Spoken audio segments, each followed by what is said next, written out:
बिस्मिल्लाहिर्रहमानिर्रहीम। आज की इस वीडियो के अंदर हम नया चैप्टर शुरू करने जा रहे हैं जी। चैप्टर 8 है फायर सेफ्टी कंस्ट्रक्शन फीचर्स। इसके अंदर हम मुख्तलिफ टाइप्स कंस्ट्रक्शन की डिस्कस करेंगे और उनके अंदर जो भी मजीद तफसीलात होगी वो किसी हद तक आपके सामने रखने की कोशिश करेंगे। बिल्डिंग सर्विसेज का चैप्टर हुआ कंप्लीट और अभी हम चलते हैं जनाब slow and study wins the race को फॉलो करते हुए fire safety construction feature chapter 8 की तरफ। चैप्टर 8 के अंदर हम कंस्ट्रक्शन की टाइप्स को डिस्कस करेंगे और उसके अलावा fire doors, fire windows, other opening protectives को डिस्कस करेंगे। देन एक अहम चीज जो इसके अंदर अभी आएगी सेफ्टी के हवाले से, that is interior finish, contents and furnishing के फर्क को हम बात करेंगे। फायर बैरियर्स की बात होगी और इसके साथ साथ स्मोक बैरियर्स होंगे और फिर हम इसके अंदर डिस्कस करेंगे फायर बैरियर्स को, स्मोक पार्टीशंस को और स्मोक बैरियर्स को। आगे चलते हैं जी। अब हम देखते हैं कि ये टाइप्स ऑफ बिल्डिंग किस कोड स्टैंडर्ड को फॉलो करते हुए ली जा रही होती हैं। A type of building construction shall comply with NFPA 220 और any approved code or standard. तो NFPA 220 को भी देखेंगे और अगर कोई और हो जैसे नेशनल बिल्डिंग कोड है या कोई और कोड तो उसके मुताबिक भी ये चीजें फॉलो की जा सकती हैं। लेकिन चूंकि अभी टाइप्स और ऑक्यूपेंसी का एक डिफरेंस आपके सामने रखना है। Occupancy are very much clear that which type of occupancies are residential, educational, health care, commercial, industrial, storage, temporary and assembly occupancies and few other types are there. लेकिन building construction types जो हैं ये उसके space को, उसके material को और उसके एरिया के हवाले से कैटेगरी उनकी बनती है। बट बिल्डिंग कंस्ट्रक्शन जो है that is dependent upon space and height, and that comes like type 1, type 2, type 3, type 4 and type 5 construction. Type 1 construction के अंदर भी type 1A और type 1B होती हैं और ये हर एक के अंदर हैं। NFPA 220 is the standard on types of building construction. Types of building construction, it defines and categorizes into 5 types starting from type 1 to type 5 as I earlier told, based on the combustibility and fire resistant rating of structural elements.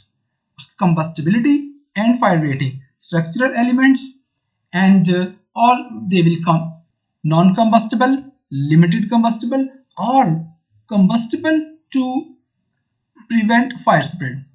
Key aspects of NFPA 220, that is construction की अगर हम देखें तो types को भी बताएगा और जो डिफरेंट टाइप्स हैं, establishing fire resistant rating of structural, then यही NFPA establishes fire resistant rating for structural frames widely used by engineers, architectures, official to apply the appropriate. तो ये NFPA की बात हो गई, लेकिन इस NFPA की खास बात यह है कि it is derived from the NFPA 5000 और जो 5000 है that is building construction and safety code.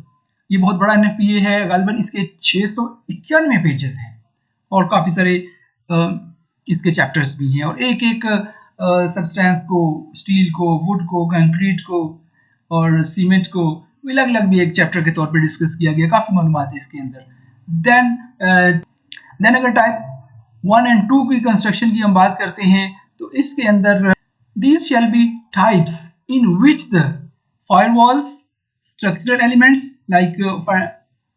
like foundation, columns, beams, slabs and walls, arches, floors and roofs are of approved non-combustible. approved के ऊपर मैं जोर इसलिए दे रहा हूँ बिकॉज वो अप्रूवल कौन देगा, अप्रूवल किन पैरामीटर्स पे होगी, किन फैक्टर्स पे होगी, अप्रूवल से क्या मुराद है, अप्रूव्ड नॉन कंबस्टिबल और लिमिटेड कंबस्टिबल मटेरियल। अभी इस पिक्चर को अगर हम देखें जहां पर एक हमें आदमी खड़ा हुआ नजर आ रहा है, यहाँ पे फायर होगी तो स्प्रेड हो जाएगी, लेकिन ये राइट साइड पे जो एक हमें ग्राउंड प्लस 5 और बेसमेंट के साथ ये बिल्डिंग नजर आ रही है, यहाँ पर फायर होगी तो इसमें बड़ी कंपार्टमेंटेशन हुई हुई है। यहाँ पर हमें देखते हैं अब ये जो जितनी भी कंपार्टमेंटेशन है इसके अंदर एंट्रेंस तो चाहिए, विंडोज हैं, डोर्स हैं, अदर ओपनिंग्स हैं, उनको भी सेव करना होता है। ये काम कंस्ट्रक्टर्स का होता है, आर्किटेक्चर्स का होता है, मैसन्स सब इस काम को कर रही होती है। बट जब फायर होगी तो फायर फाइटर्स जाके इसके साथ डील करेंगे। It's a passive fire protection system,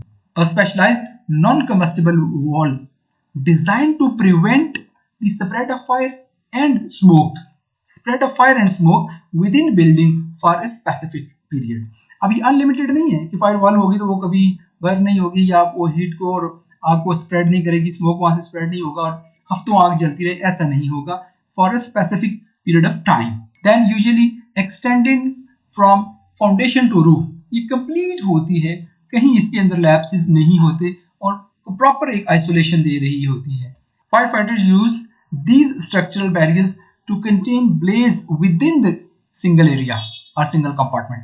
उसी की हद तक वो उसको कंटेन करते हैं, रोकते हैं जिस हद तक वो रोक सके. इसका एडवांटेज ये होता है protecting the rest of the structure and allowing time for extinguishment. एक तो एक्सटिंग्विशमेंट का टाइम मिल जाता है, साथ ही एवैक्यूएशन का भी टाइम मिल जाता है. एंड देन ये जो इसके फायर वॉल के एस्पेक्ट्स हैं, उसकी कंस्ट्रक्शन कैसी होनी चाहिए, वो मैसनरी की होनी चाहिए, आइसोलेट होनी चाहिए, स्पेशलाइज्ड पॉलिएस्टर वगैरह उसके हो सकते हैं. देन उसकी जो स्ट्रक्चरल इंडिपेंडेंस है वो होनी चाहिए. A true fire wall is design to stay standing even if the building structure on either side collapse. दोनों साइडों में राइट लेफ्ट अगर कोलैप्स हो जाता है, गिर जाता है, तो इसका स्ट्रक्चर जो है प्रिवेंटिंग द फायर स्प्रेड, तो ये खड़ा रहता है और वहां फायर स्प्रेड को नहीं करता. ये फायर एरियाज के लिए होती है, जहां हैजर्डियस एरियाज होते हैं वहां पर ऐसे फायर वॉल्स बनाए जाते हैं. देन इसकी कंटेनमेंट की बात की जाएगी तो divide large commercial, industrial, residential buildings into manageable compartments. ये फायर वॉल है जो मुख्तलिफ तरह के अंदाज में इसको दिखाने की कोशिश की गई है. बेसिकली ये एक पैसिव प्रोटेक्शन है जिसको हम यूज करते हैं. These walls are crucial for protecting escape routes such as stairwells and separating high risk areas. Type 1 and type 2 की कंस्ट्रक्शन को हमने काफ़ी तफसील के साथ आपके सामने रख दिया. मज़ीद इसकी जितनी भी मालूमात है वो एक्सपर्ट्स जानते हैं और उनको इन चीज़ों के बारे में पता होता है. बट ये टाइप 1 और टाइप 2 की जो कंस्ट्रक्शन है, इसके स्ट्रक्चरल कंपोनेंट्स जो होते हैं, what they are doing, essential elements that provide strength, stability and safety. 3S, strength, stability and safety to a building. तो ये तमाम चीज़ें यहाँ पर ये कर रहे होते हैं.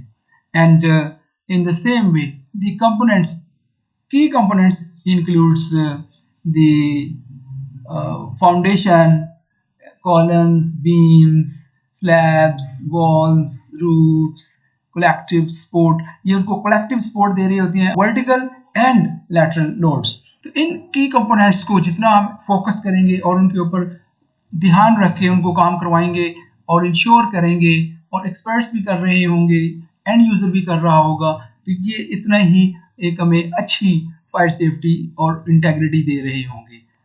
Now comes towards different types like type 1 construction, type 2 construction, type 3 construction, type 4 construction and type 5 construction. All these are very much important. How they are categorized. इन तमाम टाइप्स की आगे सब टाइप्स भी हो सकती हैं, like type 1A, type 1B, type 2A, type 2B, in the same way type 3A and type 3B construction. Then come towards type 1 construction. We have talked about a highest level of fire resistance. Highest level of fire resistance. When we talk about the non-combustible material, substances that do not ignite, burns, support combustion when subjected to fire or instant heat. Fire और instant heat को आएंगे तो ये नहीं जलेंगे. Key examples: concrete, steel, iron, masonry, glass and gypsum boards. These are all non-combustible materials. And ऐसा नहीं है कि ये कभी जलेंगे नहीं, but classified under the ASTM E136. और इसके अंदर हमने ये देखना होता है कि fire resistance construction and passive fire protection in building envelopes, in building envelopes and interiors. अब बिल्डिंग एनवेलप्स क्या है, इसको भी हम थोड़ा सा देख लेंगे. What are the building envelopes? ये जो तमाम हमारी कंस्ट्रक्शन होती है, this is building envelopes is typical physical separator. ये physical separator like skin between the interior and exterior environment. Interior and exterior environment के दरमियान यही तो एक इन्वेलप बन रहा होता है. And in the same way comprising of roof, walls, foundation, Windows, doors, this is called building envelope. It regulates indoor climate, protects against weather and improves energy efficiency. Energy efficiency by controlling heat, air, moisture and light transfer.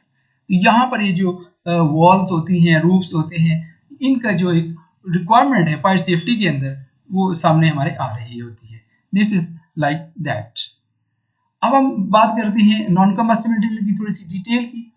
Sand, cement, aggregate and steel, ये non combustible materials हैं, different अंदाज में हमारी buildings के ऊपर use हो रहे होते हैं।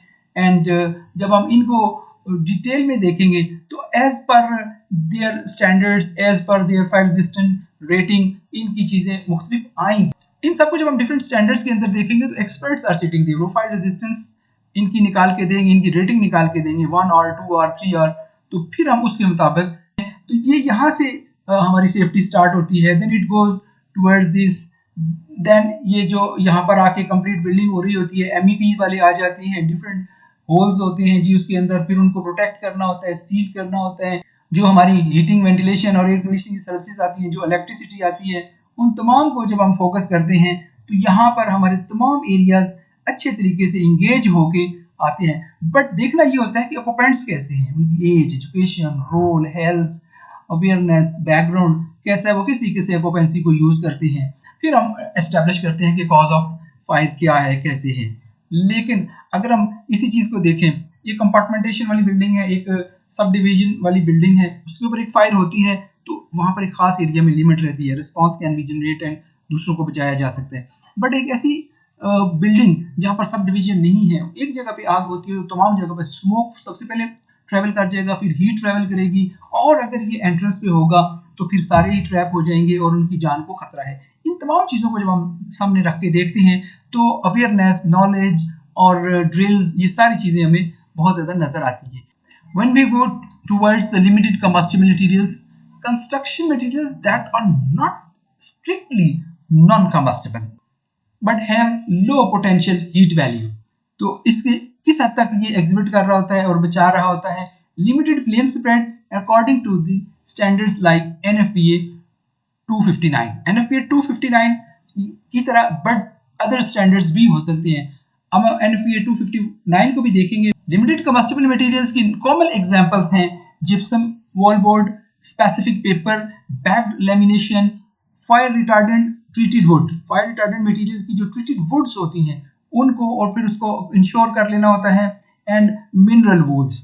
Then comes towards NFPA 259 standard test method for potential heat of building material, potential heat of building material, which building material, this is building material, उसके इंटीरियर को, उसके फर्निशिंग को, उसके फिनिशिंग को नहीं, बल्कि जिसका बिल्डिंग मटेरियल है उसकी जो पोटेंशियल हीट है उसके बारे में 259 बताता है। जिप्सम्स डिफरेंट वे में we are using at our workplaces, in our building. Fire retardant treated wood जो कंस्ट्रक्शन में यूज होती है, fire retardant treated wood basically chemical substances applied to material, वो केमिकल सब्सटेंसेस लगाए जाते हैं टू इनहिबिट, टू सप्रेस और to delay the combustion of flames and reduce the fire intensity.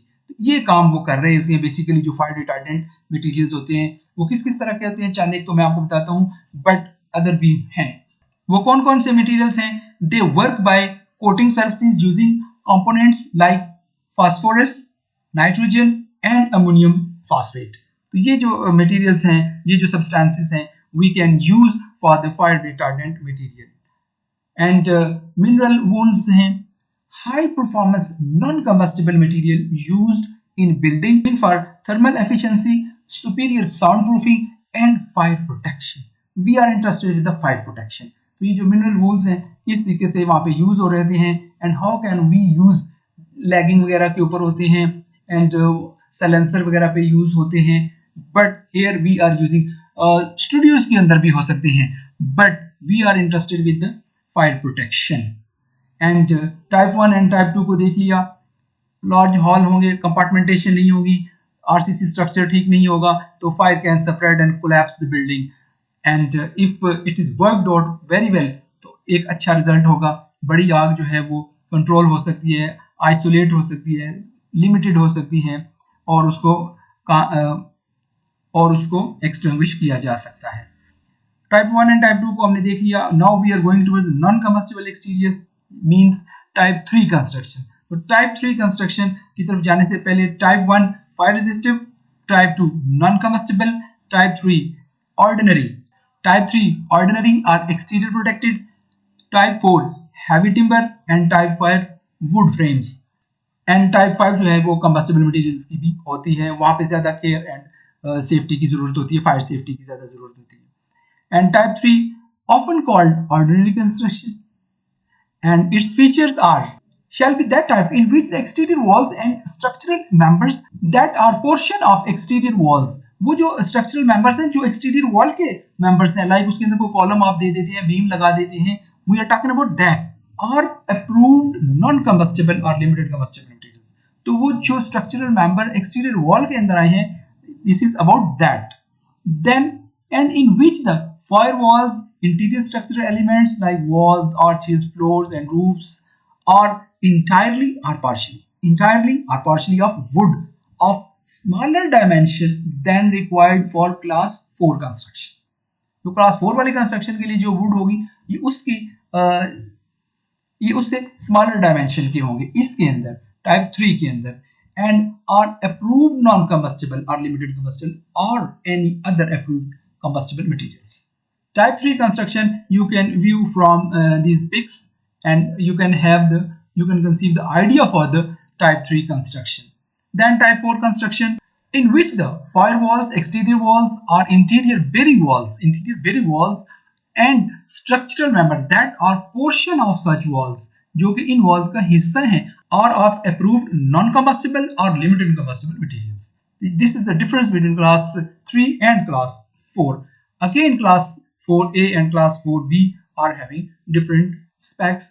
Other interior structural elements, arches, roofs, floors, shall be of solid or laminated wood without concealed spaces. Concealed spaces के अलावा जो है वो solid या फिर laminated would को use कर सकते हैं इसके अंदर टाइप 4 कंस्ट्रक्शन के अंदर. And the next is type 5 construction. This construction shall be that type in which the structural elements, walls, arches, floors and roofs are entirely or partially of wood or other approved material. तो यहाँ पर fire hazard ज्यादा होगा, इसमें ज्यादा एहतियात की जरूरत है. So in today's video we have studied about the construction types as per NFPA and also as per IBC, International Building Code. This is important. We have to segregate and classify according to our requirement, and once we have decided, then we have to make fire safety arrangements accordingly. Thank you very much. मिलते हैं अगली video के अंदर fire safety के बाकी features के साथ. अल्लाह हाफ़िज़.